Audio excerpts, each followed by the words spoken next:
so I'm here to introduce our guest speaker, David Bartley. You know, he's seen his fair share of ups and downs and successes and setbacks. And what he's learned is that the positive and the negative are equally beneficial. And that the key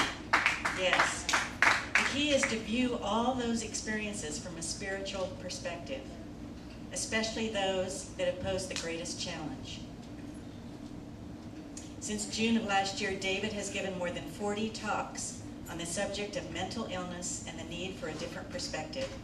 He's spoken to university, high school, and middle school students, healthcare professionals, state and federal government agencies, including the Federal Food and Drug Administration. He's spoken at police departments, church congregations, and consumer groups. David's hope is that by sharing his story, he can help to break down the walls of stigma and open the way for those who suffer from mental illness to get the help they need. Join me in giving David a CSA welcome.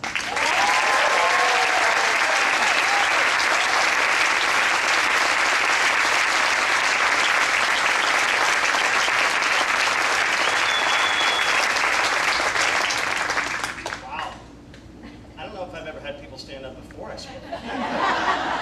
That's a good thing. I'm all done. Thanks so much. So it's interesting, and you may not have heard this before, deaf dogs get the best sleep in the house. So think about that for a second, that a supposed disability is actually inherent with a very profound gift. Now I have a little experience with this. For 20 years, I've been involved in some way, shape, or form in animal care and animal rescue. And the pinnacle of that was a close to 15-year experience running an end-of-life animal sanctuary called A Chance for Bliss. This was an extraordinary place, not just because we ran it, but because of the beings that came there to be renewed and revitalized. At one point, the sanctuary had 100 animals. We had 25 horses, 23 dogs, all of whom lived in the house. Wrap your head around that for just a second. We had 9 potbelly pigs. We had ducks and geese and sheep and goats. We had a steer, Ferdy, who was literally 6'1" at the back. And of course, his best friend was a 3-foot miniature. You gotta have a BFF. We had a 1-winged pigeon named Heinz, and we even had a turkey named Thomas.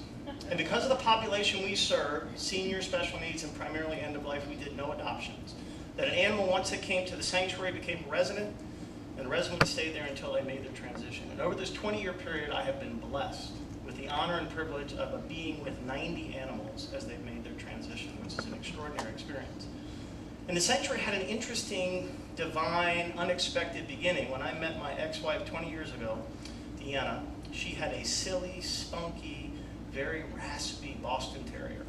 And if you don't know what a Boston Terrier is, you take a bulldog and you just shrink it down and you give it more energy that can fit in that little body, along with a Herculean ability to produce gas.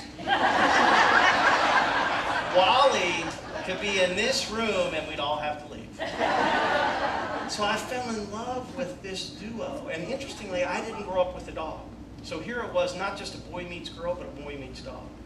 And for 4 years, the last 4 years of Wally's life, he was 8 when I met him, and he passed on October 10th of the year 2000. He was 12 years old, and I was devastated. This being had given me my first experience of unconditional love. And you have G-O-D and D-O-G. Don't get me started on that. So I figured by that point, I had become crazy about Boston Terriers. I had Boston Terrier t-shirts, Boston Terrier flags, and everything. I was going to get a Boston, so I figured, and we had thought about this when Wally made his transition, we were going to go ahead and get a puppy. 3 days after Wally died, I'm immersed in grief. And even the thought of a puppy is not assuaging how my feeling is. And Deanna came to me with this opportunity and said, hey, there's a 12 and a 13-year-old brother-sister pair, Bostons, that have been dumped in a shelter here at the end of life, and no one's going to want to adopt them. We should bring them home. And I'd love to say that in that moment, it was as if the heavens had opened up and I was given my divine purpose, and instead I said, no! I don't want somebody's old dogs. Why would I want that? I want a fresh young puppy. I've had the grief experience. I don't want to do that. And again, this was after Wally died, so Deanna is trying to convince me and really is passionate about it. And then she was desperate, So she had to throw her ace on the table, and she said, you know, Wally would want us to do this. She needs a treatment. That's like, really, come on. Just you want to twist the dagger in addition to putting it in? So at that point, I'm powerless. But then she said, I'll tell you what if we get you a puppy at one point? I said, okay. So go through this. Well, that puppy was an 8-week-old deaf Boston Terrier. My heart and soul, Harmony, just passed April 9th. This being, I can't describe what the relationship's been like, but in the midst of 22 other dogs in the sanctuary, and again, all in the house, it was very clean. Jerry and Juan, who are in the front row here, have seen it, and they can attest to that. Harmony, at the end of doing chores with me, because she was always with me, and there'd be ruckus and everything in the house, she'd go and she'd sleep perfectly. She'd sleep soundly. She was not distracted by all the activity and the noise and what was going on. Deaf dogs get the best sleep in the house. And I bring up this story here at the beginning to illustrate the difference between a human perspective, which tends to be close in front of us. We can't necessarily see the benefit, and I totally get that. But when we can look at the spiritual perspective, when we can look at that hidden gift, like Napoleon Hill says, inherent in every adversity is the seed to an equal or greater benefit. In the divine plan, there are secrets that we have to step back from a little bit to see. Deaf dogs get the best sleep in the house. And so I want to take that perspective today, and I want to apply it to the subject of mental illness. And again, I have some experience in this regard. On August 31st of 2011, I was admitted as a patient in a psychiatric hospital in Placer County. And I was there because a little while earlier in that same day in the emergency room, the psychiatrist on duty asked me 2 questions. The first question was, do you intend to harm yourself? And I said yes. And the second question was, do you have a plan? And I said yes. And I went on to detail what my plan was to drive up to Auburn, go a little bit further to the Forest Hill Bridge, park my vehicle purposely in a very conspicuous spot, and make sure that I left the door open because I wanted the individual or individuals who found it to find the letter that I had written to family and friends along next to the $1 million term life insurance policy that I had checked, that I had had it long enough to make sure that even suicide would be covered. And then I would leave, check the door one more time, go down to the rail, and step off. Forest Hill Bridge is the 4th tallest in California. It's 531 feet from the top of the rail down to the valley floor. But divinely, blessedly, by grace beyond my human comprehension, I did not make that step off. And I'm here today to tell you passionately that it is possible to make the journey from mental illness to mental health. And I want to describe what my journey has been, and I want to do it in 3 parts. First, what happened? What got me to that point? The second one, what have I learned? What have I gleaned from this experience? And then last, what can we do? What can we do for ourselves, for those of us who suffer, and what can we do for one another to support? So first thing, what happened? And the way I describe it is, it's really mathematics. Genetics plus trauma equals mental illness. My father was 41 years old when he died. Battled clinical depression horrifically for his entire life. I was a young man. I was only 7 when my dad died, but my brothers told me about the struggles that he had. His father, my paternal grandfather, committed suicide when my dad was 5. So you have my grandfather, you have my dad, and you have me. Like any other malady, any other illness, it can be genetically passed on. But it's not necessarily that something we have a genetic predisposition for are we going to inherit. But in the case of mental illness, if you add in a component of trauma to any degree, you have basically guaranteed that that individual will have some sort of challenge with a mental illness at one point in their life. My dad's trauma was losing his father at 5 years old. My trauma was losing my dad at 7, and that was exacerbated and augmented when I was 11 years old. I was part of a Boy Scout troop. And one night, an assistant scoutmaster agreed to take a whole group of boys home. And we're going home, and I had the thought, I feel like we're going home the wrong way because I should be the first to be dropped off, and it doesn't look to be the case. I had that intuitive hit, but I'm a child, so I didn't say anything, didn't do anything. And one after another boy is dropped off, and then it's just me and the assistant scoutmaster. And we make our way towards home, but before we get to our street, we turn off to the side. And we go back into a dark area, and he tells me to get in the back seat, and he raped me. at 11 years old. I remember when he was done, we made our way finally to my home. Before I got out, he looked at me and he said, "This is an initiation. It's something everybody goes through, but nobody talks about. Genetics plus trauma equals mental illness." And it's important to remember that, especially for somebody like myself who does battle with this formidable foe, to realize it's not personal. I didn't choose my genetics. I didn't choose my trauma. I nor anybody else chooses their mental illness, I can promise you.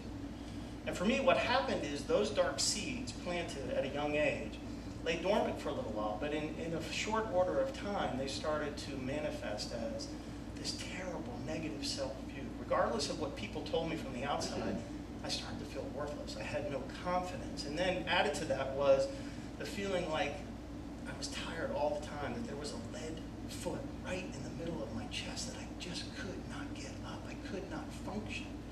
My parents were telling me to get up because they had no idea. They had no knowledge that I had been raped. They had no knowledge that I was suffering from a mental illness.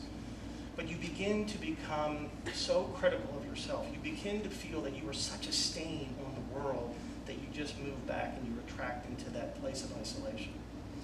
Life went on. I still had this up and down and up and down. And even in the midst of running an end-of-life animal sanctuary, at one point we were the cover story of the life section of USA Today. And you would think, wow, I can look in the mirror and feel like I'm a good guy. It wasn't the case. The illness creates a filter, and somebody could say, "Oh my God, you are like the most amazing person you've been. You are, in fact, sliced bread. You are like all that." But the filter in which that's through, you don't hear that. You say, you know what, they're just being nice. And I actually got to the point where I didn't feel that I was worth as much as the manure that we picked up every day. It was 300 gallons a day because the sanctuary was spotless. Because I wanted to create an environment along with Deanna that this place would be amazing for these animals to heal. And yet I felt worthless. It's important to note that the opposite of depression is not happiness. The opposite of depression is vitality. Like you want to live. At that point, I had no urge and no power, no will to live. Coupled with the fact that I earnestly, and I say this from the center of my heart, thought I was actually acting selflessly, not selfishly. And that's an important designation because a lot of times we look at people who commit suicide and the first question that comes up is, how could you be so selfish? How could you not realize what the impact of your choice would be on the people that's remaining? And I can tell you that that's not the thought, that the person actually feels just the opposite. That they think, okay, I'm a stain on the world, nobody wants me around, I'm really more damaged than positive things, and I'm going to leave $1 million. I'm actually going to be celebrated as a good guy. That's the thinking. And it's because the disease is incredibly perverse. It changes your view of yourself. It is a hellacious, nightmarish experience that I don't wish on anybody. But I'm here. And I'm here today because of a first responder, because of emergency room technicians, because of a psychiatrist, because of a family, and because of a treatment plan that I will outline here in a second that had me make that journey from mental illness to mental health, and it is possible. But it takes not just the individual stepping forward, it takes we as a community. We've got to support one another to overcome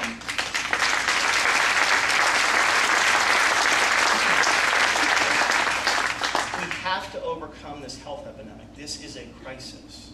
I won't bore you with statistics, but I guarantee everybody in this room knows somebody or knows of somebody who knows somebody that is affected by this. It is a drain on every resource, most particularly the individual who feels like they don't matter. So what have I learned? Lots. Like in the last 5 years, it has been an undergraduate, a master's program, and a PhD all slammed together about life, about how things can be different from illness to health. And very profoundly, I realized that these are diseases, and that's important, kind of like the mathematic equation, to depersonalize it. Because especially a man in his middle age should say, man, I've got to be able to pull myself up by my bootstraps. Come on, dude, get going. You have an illness like that, I have a broken leg, I can't run as fast as when I don't. If I have diabetes, no one says, well, man, you're a loser. I just take my insulin and I move on. And this aspect of how clearly true the fact that these are illnesses in every way, depression, schizophrenia, bipolar 1, bipolar 2, which is my particular ailment, which is basically being depressed all the time, dissociative disorder, and all these different maladies, all these different mental illnesses are diseases. And I went and spoke in front of the Food and Drug Administration, in front of a panel that was looking at the effect of mental illness. And as I was getting ready to speak, and there were 15 people on these 3 tables, and it was being broadcast around the world, and I thought, my God, what am I doing here? And I looked at the program to look at the biographies of all the people, and the minimum credential was a PhD. Most people had 3 degrees: MD, Master's in Public Health, licensed clinical social worker, psychiatrist. And it dawned on me. I said, if my condition, or my brethren who deal with this, if these were just moral deficiencies or spiritual inadequacies or a voluntary choice, these people wouldn't be here. They wouldn't have taken all this time to become credentialed and educated and passionate about creating a solution to a real problem, to a disease, to an illness. And I was like, wow, it just made me feel, it just allowed me to not take it so personal, not be cloaked in the toxicity of shame, which is the most dangerous thing we can experience. And also realized over these last 5 years that triumph can come from tragedy, that healing can come out of hopelessness. When Wally died, I got chance and bliss. When Harmony was discarded, she came into my life. When I went into the psychiatric hospital, I met a guy named Don. Don and I became friends. Like, you made a friend in a psychiatric hospital? Wow, that's pretty amazing. It's not typically where you make friends. Don got out one day before me and found a depression support group up in Placer County. If you want to find me on Tuesdays between 6 and 8 p.m., come look right there. A group of middle-aged men, all who deal with some sort of aspect of mental illness, schizophrenia, bipolar 1 and 2, the things that I had mentioned before. When 2 or more are gathered, when you can speak in a common vernacular, when you can actually articulate what's going on, and the other person says, I got it, man. I can understand. While each individual's experience is different, I can understand what you're going through. I'm here to love you. I'm here to support you. I'm here to advocate for you. I'm here to encourage you to keep moving along that path. Move away from the illness, head towards health. And out of that group, I met my current therapist. I met my current psychiatrist, who refined my diagnosis, gave me even more effective medication, and then incredibly, divinely, surprisingly, had the opportunity, was invited to speak for 3 different organizations, and then myself, to actually go out and to tell my story. And when I was in the psychiatric hospital, believe me, the last thing that I thought about, that I'd be in front of people telling my story. And even if I thought about myself telling my story, like the story would not make a difference. And you look about the divine presence, the one, the everlasting arms, this eternal love that can move you forward. Like, wow, man, this is like totally incredible. The other thing I learned is that mental illnesses are not casserole diseases. People don't knock on your door with lasagna when you have schizophrenia. No one's showing up with baked ziti or an apple pie when you're bipolar. It ain't happening. And that's important to note, because the mental illnesses, maybe more so than anything else, are diseases of isolation. You were like camped out by yourself. You were in that Joseph experience in a pit. You're on an island. And the most important thing that we can do, we don't need to be clinicians to do this, is make connection with people. When we make connection, we have thrown out a lifeline, and we have helped that person up. It's not a handout, it's a hand up, and they get on common ground. And at the sanctuary, we saw this time and time and time again, where an animal, a being, a sentient being would come in completely devoid of hope and possibility and zest and vitality. But because of the connections, because a dog came in and now had 22 brothers and sisters, a horse came in and had 24 brothers and sisters, it made this amazing deal that connection is revitalizing, it's renewal, it's re-energizing, it lifts you up. And the greatest example of that came when Glory came to the sanctuary. So Glory was a Boston Terrier, imagine that. And we get a call from the Sacramento Animal Control and said that a car had pulled up in front of the shelter. And it didn't stop all the way. It did slow down. And the door opened, and this little old man was thrown out. Divinely, a staff member was there, was able to scoop him up. And by that point, we were known for being lovers of all things old and all things Boston Terrier. And so Deanna and I jumped in the car, and we ran down and got this little man, this little soul. And he didn't have a name.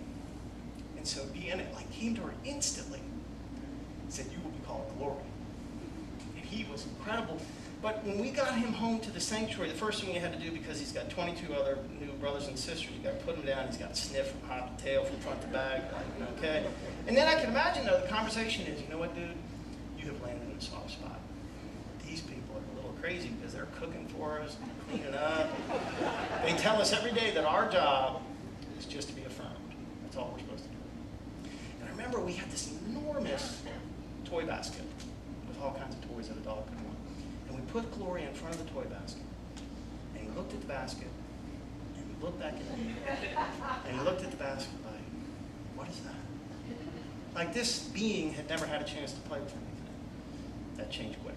I'll tell you what, the others had like, watch me, man, we go. And all of a sudden this being got renewed and revitalized. And so we lived on a 2.5-acre parcel, and there was a 1/4 acre of a kind of a grassy knoll that was attached to the house, and the dogs could come in through the 2 dog doors. It was this constant thing. So one day I'm out, I'm cutting the grass, I'm in my own little world, and all of a sudden I feel this cold nose back on the bottom of my ankle. I look around, and it's Glory. Like, what are you doing, little man? I scoop him up, and I kiss him from head to toe. I'm like, wow, and I put him down, I go like, bam, and again, bam, and again. So Glory had lots of nicknames. Glory, the Emperor Glorious, Moon Pie Face, and Mr. Greenfeet. Because on that day, he stayed with me the entire time as I cut that grass, just connected to me. All right, Dad, we got to get this stuff done, man. We got to focus. Squirrel! Like this. And it was, thank you, Daddy. Thank you, Daddy. I love you, Papa. I love you, Papa. This renewed being, this soul. And that's what connection does. Connection in all the different forms. It's not anything complicated. It's not, you don't have to be a clinician. You don't have to have a PhD to make a difference to other people. And so how do we create connection? How do we do that? How do we travel from illness to health? And my belief is it's in the vehicle of connection, and that's powered by curiosity. We become, as Jesus said, become like a little child. If we want to go into that heavenly place, not a destination, but a consciousness, a state of awareness, we become like a little child. Children are wonderfully curious all the time. And what do they do best? They ask questions constantly, a lot, about all different things. Why is the sky blue? Where do fish sleep? Where do babies come from? Why are you crying? Why are you sad? What can I do to help you? And it's interesting that the first question a kid almost always asks, what is your name? And I think that they ask that because intuitively they know that in a sea of equally unconditionally loved expressions of God, our name reminds us that we are a unique expression never to be repeated. Adults, we tend to shy away from that question because if I ask your name, I'm probably going to forget, and then I'm embarrassed. If you come to the workshop this afternoon, I can promise you, you will remember names for the rest of your life.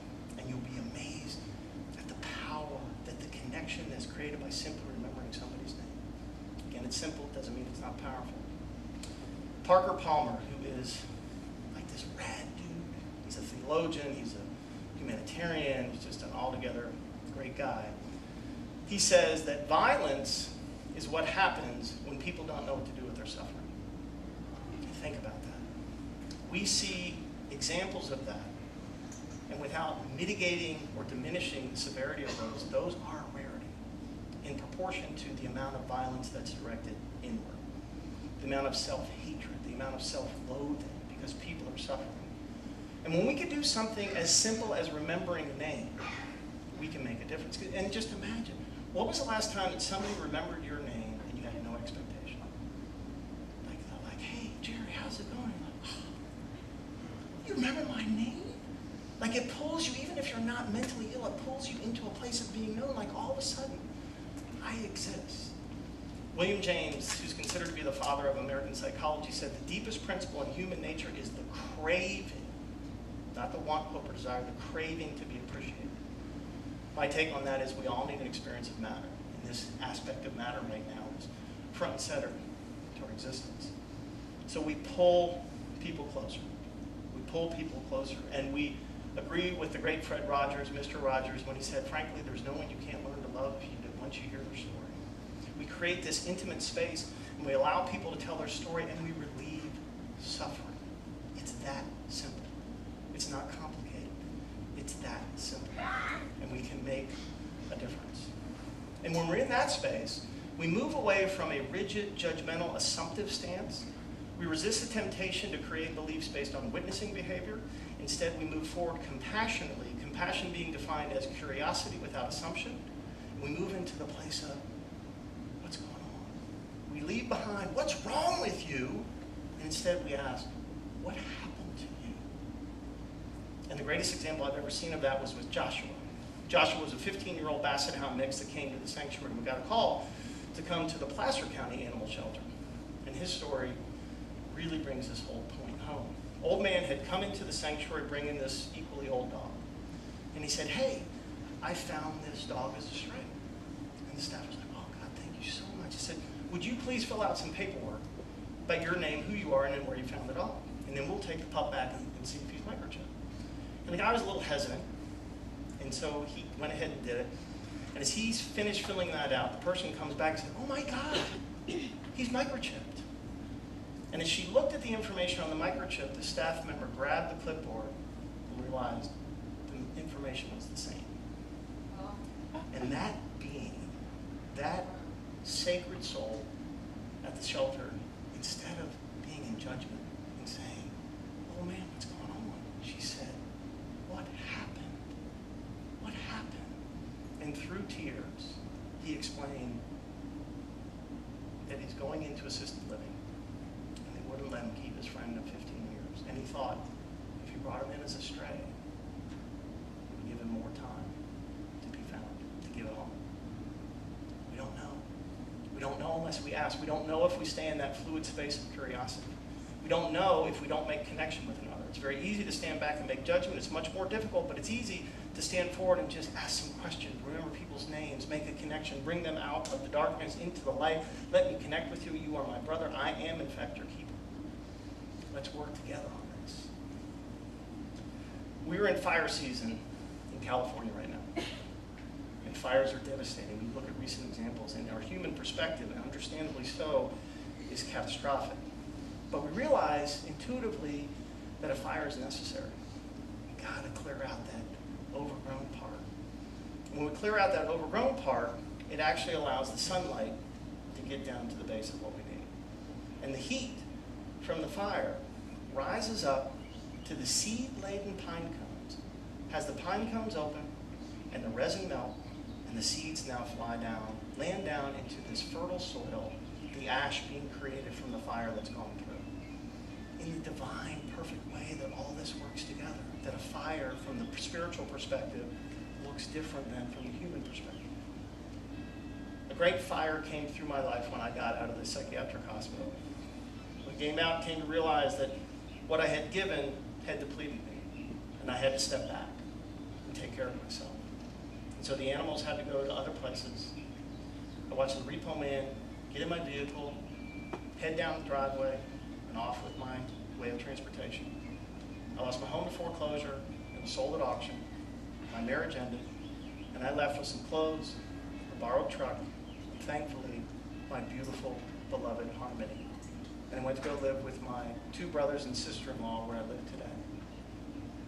5 years ago, I would have done anything to put out the fire in my life. But I realize now, if I did that, a hot spot just would have popped up. And in fact, maybe the hot spot that popped up would have been more of an inferno that I wouldn't be able to turn away from the bridge. And in fact, there are, as amazingly difficult as it is to time, that there have been some incredible blessings that have come out of that experience. That I've had an experience of being a different person. I'm able to become somebody different thanks to the loving presence, that this unconditional love manifesting in ways that I never would have imagined, that I realize that I'm okay. On my best days, I can look in the mirror and say, man, you're okay. Life is worth living. People want you around. And even on my worst days, I realize I'm supported if I can think, okay, I got to make it through one more day. This too shall pass. It's going to be okay. And I love what Elizabeth Kubler-Ross, the extraordinary woman that pioneered hospice work, talked about. The most beautiful people are those who have known defeat. known suffering, known struggle, known loss, and have found their way out of the depths. These persons have an appreciation, a sensitivity, and understanding of life that fills them with compassion, with gentleness, and a deep loving concern. I'm not all the way there yet, but I'm headed down that path. And I think about, I thought I had been forsaken. Laying in the hospital, in the psychiatric hospital, was, Father, why hast thou forsaken me? But I realized that I was being given an opportunity to have a new mission, from taking care of animal beings to telling my story to help human beings. But being able to use the stories of the animals to relay and to convey a very intense topic wrapped in a furry story, which may make it a little bit more digestible. Somebody can make it a little bit more approachable. It's an example that's easier to hear. And so I'm like, wow, this whole thing, somebody has been paying attention to. And I think of all the things, though, that again, if you want to move from mental illness to mental health and the vehicle of connection fueled by curiosity, the key is yes. Gotta say yes. Gotta say yes as an individual, that there is a possible way that I could be different. We as a community need to say yes to having a conversation about mental illness, because what's talked about can be healed. As Mr. Rogers says, what's mentionable is manageable. We have to bring this conversation up so we can talk about it, to realize it's nothing to be ashamed of. It's a medical condition that we can overcome. The individuals need to say yes, that your therapist can be as much a coach as a counselor, that your psychiatrist can be as much an advocate as he is a doctor, that the people in your support group can be as much teammates as they are individuals who suffer. And we as a community who want to help one another, we can say yes to having a different viewpoint of the behavior that we see, realizing that it's the internal condition that creates the external expression. And if we slow down enough, if we connect with people, if we give people the chance to tell their story, to relieve their suffering, there can be a momentum that builds such that 5, 10, 15 years ago, we will not be in this space. We will have overcome this epidemic, and while people still suffer and there's no cure, people have learned how to live well, and will be in a place of divinity and peace and grace. When we are in the human perspective, it's like sometimes being in the clouded place of the valley, and you can't see your hand in front of your face. But through determination, through love, through saying yes, through curiosity, through the help of other people, we move up the hill and we stand on a mountaintop. We stand on a knoll. And the view is incredible. You can see for miles. You can take a breath. And you realize the divinity and the perfection of the plan, that we are loved beyond our human comprehension, that we're not alone, that we're together. And in that place, we look out and we see the deaf dogs get the best sleep in the house. And that